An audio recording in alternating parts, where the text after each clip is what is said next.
Estamos en vivo, esto es la entrevista por Pau Televisión en esta edición de hoy miércoles 5 de abril. Son las 12 de la tarde con 32 minutos. Vamos ahora a dialogar en este espacio acerca de las expectativas del desarrollo económico y también la ejecución presupuestal de los gobiernos regionales.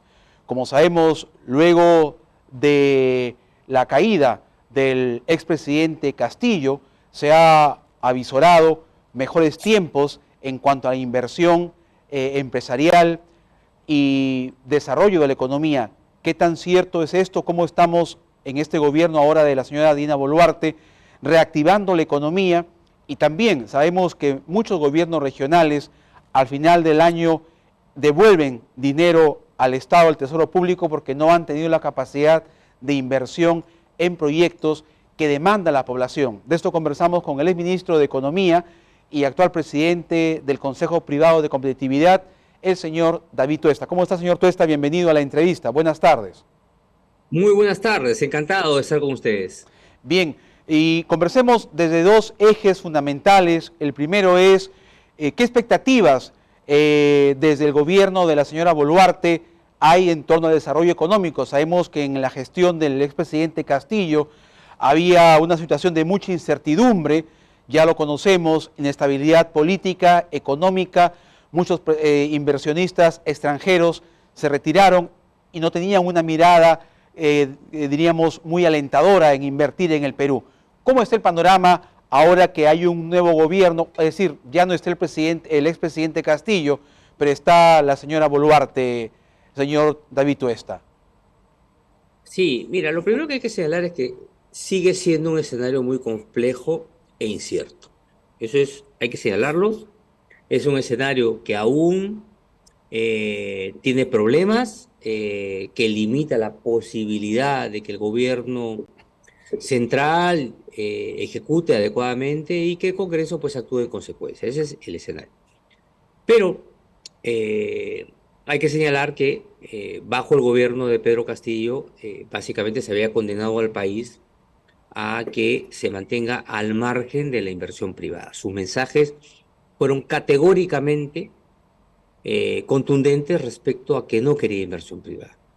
Su salida, por culpa del mismo, porque quiso dar un golpe de Estado, ha de alguna manera allanado ese camino. Hemos pasado, evidentemente, esto no podía ser fácil, dos meses y medio de alta tensión.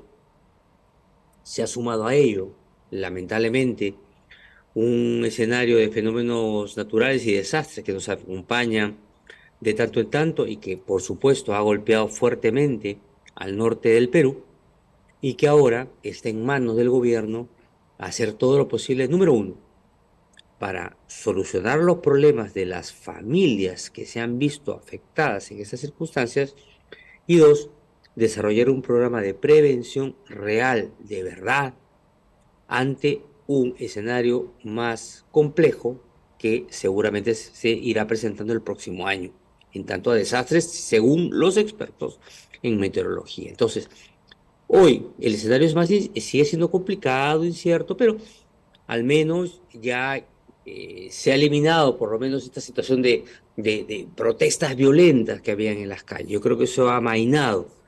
Ahora lo que toca al gobierno es gobernar y ojalá que esté a la altura de tremendas circunstancias y retos que se le presentan. Bien, de su experiencia como ex ministro de Economía y Finanzas, señor David Tuesta, ¿cuál es su análisis de este cuestionamiento que se hace a la Autoridad para la Reconstrucción con Cambios? Aquí en la zona norte, como usted podrá haberse informado, desde Tumbes hasta La Libertad, donde nos encontramos, poco, casi nada se ha avanzado en cuanto a la prevención. El último 10 de marzo, una lluvia intensa acá en Trujillo, no estamos acostumbrados a ese tipo de fenómenos naturales, y un huaico, nuevamente, la misma situación, el mismo panorama de desolación, tragedia, y lamentándonos cuando debimos haber estado preparados, por lo menos para eso fue constituida esta autoridad para la construcción con cambios. Sin embargo, el panorama es distinto y se piensa ahora modificar el nombre a un escenario de infraestructura. Mire, a ver, hay que tener en cuenta que la Autoridad para la Reconstrucción con Cambio fue evolucionando. Lamentablemente, la forma como se planteó esta autoridad en el año 2016 no fue la adecuada, porque era una institución que básicamente se abocaba a repartir recursos. Recién a partir del 2020-21, después de intentar convencer a los mandatarios, en fin, de cómo tenía que funcionar este tema, recién se entendió que se requería una autoridad que se encargara de ejecutar. Entonces, realmente la función de esta autoridad recién se debería medir desde el año 2021, en que ya se le da esa responsabilidad no solamente de repartir el dinero, sino efectivamente de ejecutar los recursos. ¿Qué pasa? Que bueno, que esta autoridad empieza con, vamos a decir, lo más rápido, sencillo, que era justamente la reconstrucción de colegios, hospitales, ¿no? Y en paralelo se esperaba, pero hay que entender que es una labor compleja, era el desarrollo de las obras de contención, ¿no? Lo que se refiere a los diques, la recanalización, ¿no? El tema de trabajar las quebradas, etcétera.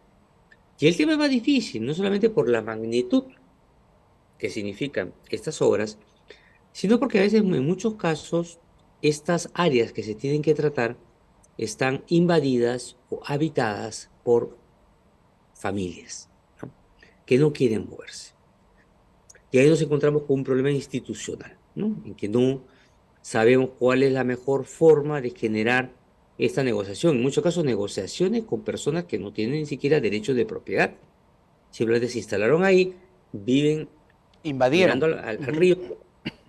Qué bonito el río, ahí estamos. Y claro, si uno quiere aplicar la ley hecha y derecha, pues genera un problema social importante. Entonces ahí la autoridad se ve maniatada entre lo que dice el papel y la amplia informalidad que existe en el país. Entonces, en la búsqueda de esas soluciones, de cómo movilizamos a las personas, además, hay un problema que parece broma, pero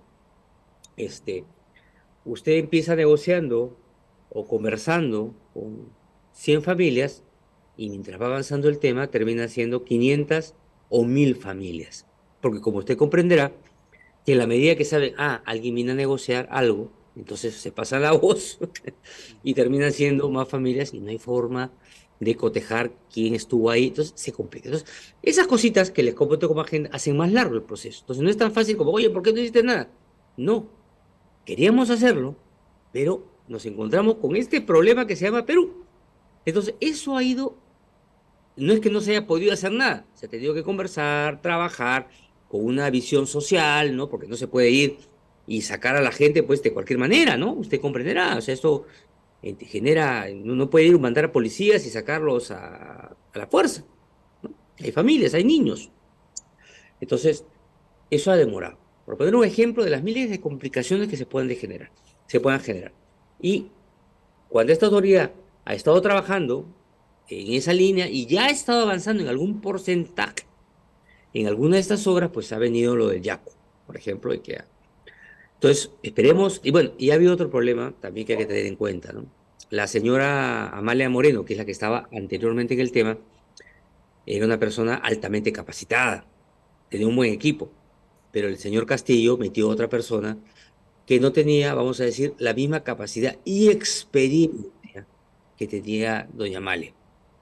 Entonces, eso generó también algún problema, ¿no? En algunos meses, medio año, un año, en atender el problema, ¿no? Entonces ahora nos ha venido el Yaku, entonces esperemos ahora, bueno, ante las circunstancias y además políticamente también, pues uno dice autoridad para la reconstrucción, dice no se ha hecho nada, hay todo un problema, entonces se ha generado esta autoridad para la reconstrucción, perdón, la autoridad de infraestructura, y que esperemos que tome las lecciones, lo aprendido con la autoridad para la reconstrucción con cambio, implemente y ya aprenda de esos errores y se haga lo adecuado para enfrentar un problema que ahora sí tiene fecha prácticamente, porque la probabilidad de que se presente algo fuerte a final de este año es alto. Bien, ahora también se cuestiona mucho paralelamente a esta problemática, señor Tuesta, la gestión, la capacidad que demuestran, la poca capacidad que demuestran los gobiernos regionales. Muchos han asumido, obviamente, a partir del primer día hábil de enero, nuevos gobiernos regionales, gobiernos municipales, distritales, y obviamente culpan a las gestiones, como suele suceder en el país, a las gestiones anteriores de no haber avanzado, no haber desarrollado proyectos que minimicen el impacto que tienen los fenómenos naturales, porque sabemos que son impredecibles, no se pueden medir, pero sí minimizar las consecuencias, ¿no? Entonces, ¿qué tan responsables y qué tendrían que hacer los gobiernos regionales para también exigirles que inviertan, que ejecuten los presupuestos en bien de estas obras de canalizar y mitigar los desastres naturales? Mire, yo creo que una de las cosas positivas que han existido en los últimos meses es el programa Compunche Perú del Ministerio de Economía y Finanzas, que ha incorporado este esquema de buscar asesorar y capacitar a los funcionarios que justamente tienen que tomar decisiones en ese ámbito, ¿no? Que tienen que tomar decisiones en ese ámbito referido a eh, la correcta proceso, ¿no? El correcto proceso de ejecución, ¿no?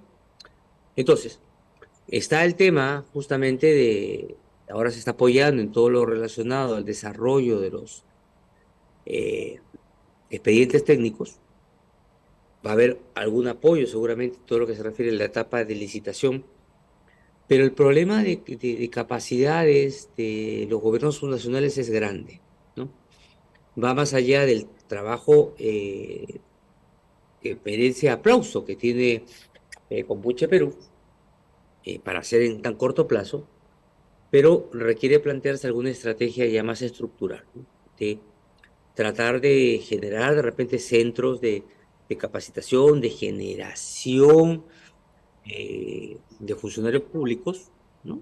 De staff, de carrera, que permanezcan en estos organismos, en estas unidades ejecutoras, en los municipios, gobiernos regionales, más allá de los cambios de gobierno que se puedan presentar. Eso yo creo que es un poco la labor de largo plazo, no es fácil. Pero hoy se está trabajando justamente en esa etapa porque lo que tiene que entenderse es que muchos de esos trabajos requieren coordinación, requieren interacción entre local, regional y gobierno central. Ahora, se entiende que esta nueva autoridad de infraestructura va a plantear situaciones, soluciones para problemas que se puedan presentar puntualmente en caso de emergencia. Usted se imaginará que en caso de emergencia, lo que se requiere es un liderazgo. Se requiere, si quiere, coordinaciones previas, lo que vamos a hacer en caso de que se presente el problema. Entonces, muy probablemente esta autoridad, y eso es lo que hay que estudiar y ver, a ver cómo lo presentan, deberá tener un rol preponderante, porque ya se imaginará, si usted tiene el huaico encima, usted no está en momento de ponerse de acuerdo entre uno, tiene que actuar, ¿no? Entonces hay que plantear a esa institución, y espero que sea justamente esta autoridad de infraestructura quien se encargue de tomar ese rol. Bien, muy amable, gracias por su participación al presidente del Consejo Privado de Competitividad, el señor David Tuesta, el ministro de Economía, por su participación en la entrevista. Gracias y estaremos atentos para una próxima entrevista con usted, señor Tuesta. Muy amable. Muchas gracias, encantado. Bien, así termina la presente edición de la entrevista. Es Semana Santa, viene un feriado largo, como se dice. Hasta aquí los acompañamos, nosotros nos reencontraremos el día lunes, Dios mediante, en una nueva edición. Aproveche estos días no laborables para disfrutar en familia y también, si usted es creyente, pues dése un espacio para expresar su fe, su solidaridad y vivir como debe ser este momento de reflexión en Semana Santa. Nos hace muy bien también para nosotros aliviar el espíritu, cómo estamos como seres humanos viviendo nuestra espiritualidad. Gracias, nos reencontramos el día lunes en la entrevista. Buenas tardes.